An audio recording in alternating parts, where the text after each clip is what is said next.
Os carros de Fórmula 1 mudaram radicalmente em busca de maior competitividade a partir de 2022. Mas a verdade é que a transformação da categoria não está apenas no lado técnico. A Federação Internacional de Automobilismo instituiu ainda em 2021 o chamado teto de gastos, dando fim aos mega orçamentos de Mercedes, Ferrari, Red Bull, que segundo a Forbes gastavam mais de 400 milhões de dólares por ano, massacrando as equipes menores e colocando a saúde financeira do esporte em risco. Em 2022, esse limite de gastos será de 140 milhões de dólares, apenas 35% do que as grandes equipes estavam acostumadas a investir. Mas pera lá, como é que a Fórmula 1 vai controlar esses gastos? E será que não tem aí uma brecha gigante para mais um daqueles rolos que um time tenta levar vantagem aí para cima dos outros e nem sempre é pego ou punido? As respostas depois da vinheta.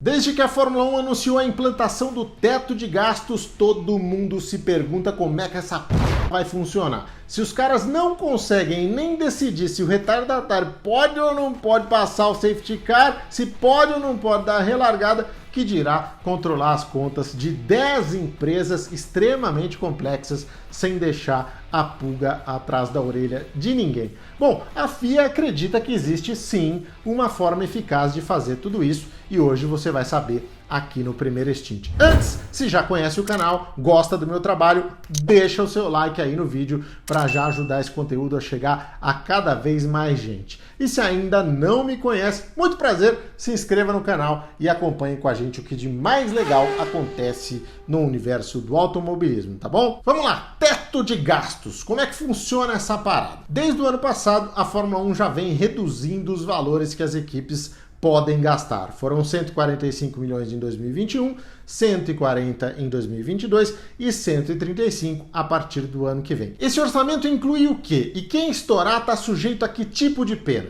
Respondendo à primeira pergunta, o valor vale para todos os itens diretamente relacionados à performance do carro, a construção e as melhorias do carro ao longo do campeonato. A exceção é o motor, que tem uma verba extra prevista de 15 milhões de dólares, valor fixo para quem precisa comprar unidades de potência de outras equipes. Então isso aí não entra no teto, tá legal? É o caso, por exemplo, da McLaren com os motores Mercedes. Também não entram no teto de gastos o salário dos pilotos e os 3 maiores salários do staff. Ou seja, se você quiser contratar um Adrian Newey da vida ou ter um Jean Todt de chefe de equipe, beleza, manda ver. E ficam isentos ainda os gastos de viagem, marketing, impostos, exibições e valores referentes a afastamento e indenização de profissionais por questão de saúde ou então de licença paternidade ou maternidade.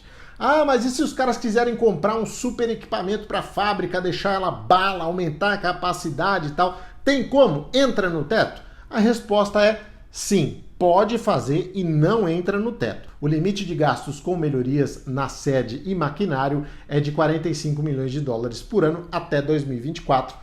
A partir daí passa a ser de 36 milhões de dólares, tá? Um valor específico para isso, para a estrutura. É uma forma de permitir também que times de menor estrutura possam investir em crescimento se quiserem ou se puderem. No fucks much door. Exactly. O valor do teto de gastos de 140 milhões para esse ano é para um calendário de 21 corridas. É bom esclarecer isso, porque era o número de corridas que a Fórmula 1 tinha quando ele foi aprovado, estudado, enfim.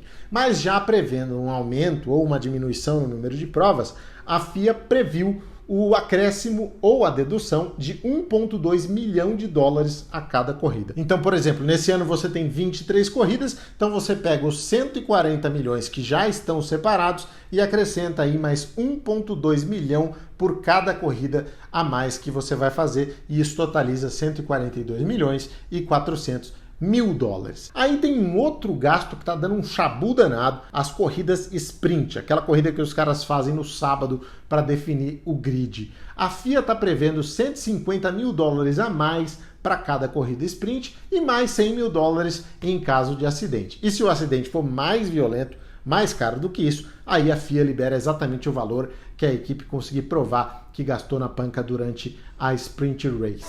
Mano Menino, que salada! É tão confuso que eu mesmo estou me ouvindo aqui, parece o meu gerente do banco aqui explicando como é que eu estou perdendo tanto dinheiro. Mas vamos lá, vamos para o que realmente interessa. Como é que a FIA vai fiscalizar isso? Quem é que vai fiscalizar isso? E como é que os caras vão entender exatamente ou descobrir quanto é que os caras gastaram? Você já foi obrigado a declarar imposto de renda alguma vez na sua vida? Ou sabe como funciona? Pois é assim que vai ser. Em março de cada ano, as equipes vão ter de apresentar todos os gastos que elas tiveram no ano calendário anterior. A FIA montou um departamento exclusivo em Genebra com auditores independentes que vão receber essa papelada, cruzar dados, avaliar tecnicamente o que eles fizeram ao longo do ano, né, o que eles viram ao longo do ano e ver se aquela declaração faz sentido.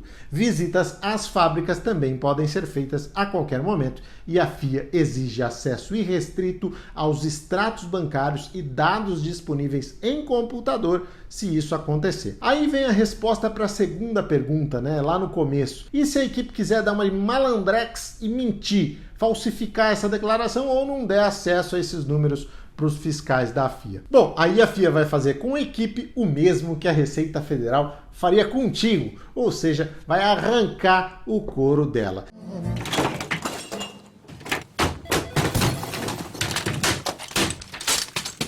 Se a declaração tiver um erro aí na margem de 5% a mais do que o permitido, as penas podem ser um pouco mais brandas, né? Desde uma reprimenda, passando por uma suspensão de uma corrida, dedução de pontos, redução do orçamento para o ano seguinte, redução de túnel de vento, enfim, a FIA fica aí com um leque amplo de opções para punir quem transgredir.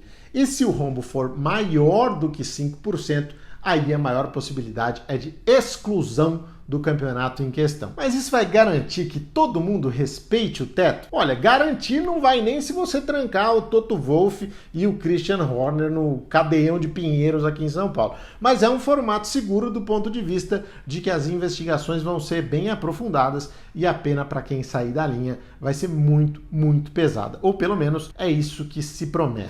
Outra regra que não se tem muita clareza a respeito da fiscalização é da utilização do túnel de vento, né? Isso é outra história, mas vale a gente destacar também. Essa regra já estava em vigor no ano passado, mas passa a ser ainda mais restrita em 2022. A equipe campeã, por exemplo, a Mercedes, só vai poder usar 70% das horas de túnel de vento previstas na tabela da FIA, enquanto a Haas, última colocada, vai ter 115% de aproveitamento. A forma de monitoramento desse uso é razoavelmente parecida com a do teto de gastos. Os fiscais da FIA estarão de olho em cada modificação técnica feita ao longo do ano em qualquer peça. Aliás, essas modificações obrigatoriamente precisam ser comunicadas à FIA. Cada parte do carro tem uma espécie de registro, incluindo análise de como ele era, e se o comissário bater o olho e perceber que mudou, sinal vermelho, pode dar ruim se tiver excedido o limite de horas de túnel de vento e de CFD. Assim como no caso do teto de gastos, a qualquer momento um fiscal da FIA pode aparecer na porta da fábrica, pedir um refrigerante, meter o pendrive lá nos computadores e levar todos os dados. É quase um antidoping mesmo, né? Se vai funcionar ou não, pode demorar para a gente saber. Agora em março as equipes entregam um relatório referente a 2021, mas a FIA se reserva no direito de impor penalidades referentes a essa prestação pelo período de até 5 anos. Os contadores piram! É isso, meus amigos. E por falar em teto de gastos, quem está sempre no limite, hein, é o Instituto Ingo Hoffmann, situado lá em Campinas, que tem uma despesa de quase R$100 mil por mês, abrigando crianças que estão em tratamento contra o câncer. E essa iniciativa do Ingo Hoffmann, ex-piloto de Fórmula 1 e maior campeão da Stock Car, sobrevive graças a doações. Foi por isso que o Primeiro Stint se juntou a ele em um programa bem especial. A criação do Clube Primeiro Stint, o clube que te dá os maiores benefícios do automobilismo brasileiro. Como é que funciona? Bom, você acessa lá o www.primeirostint.com.br, lembrando que o I do primeiro, né, é o número 1, ou então vai aqui pelo link da descrição e escolhe o plano mais adequado para você. Pode ser até de 1 centavo, se você quiser. Aí, dependendo do plano, você recebe benefícios, né? O seu nome aqui como apoiador, como a gente está vendo aqui, a galera que já participa, um brinde especial, outro brinde especial, como um anuário do do Reginaldo Leme